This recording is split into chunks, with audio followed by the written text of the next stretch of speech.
Council's role is really about bringing the community together, but in a collective voice, so that people who may experience domestic violence know that there is supports out there, but also they've got the community behind them, which is really important. Look, it just shows how important it is to our community. You know, unfortunately, we still have one of the highest rates of family violence in the state. What this shows is that we've got a group of committed locals, and hundreds of them, who are determined to try and overcome those stats so that we can move the needle in the right direction to protect our families and kids. I think we're a community and a society that likes to think we value children and young people.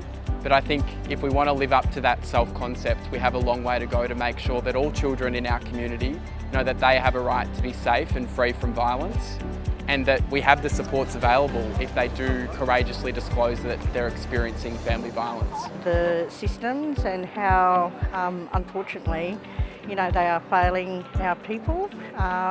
Like statistics for our region are really high, especially in the Aboriginal space for family violence. We need to have a look at systems and see if we need to change those systems so we can reduce the number of people being victims of family violence. It's been 10 years since Victoria's nation-leading Royal Commission into family violence, and we've seen billions of dollars invested, but we haven't seen that amount of money invested in dedicated supports for children and young people. And right now in Mildura, I can't say confidently that we have dedicated responses for kids who are experiencing harm, and we need to do better as a community.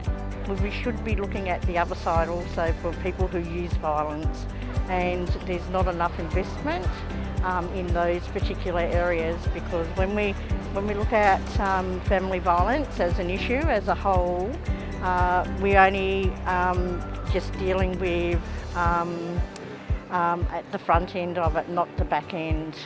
Often I hear children and young people referred to as passive witnesses to family violence, or the invisible victims of family violence. Growing up in family violence myself, I wasn't invisible. I was made invisible by the system. And I think we need to reframe the way we talk about family violence to make sure we're not forgetting children and young people, because it's on all of us to make sure that they're not forgotten and that there are supports available to them when they need it.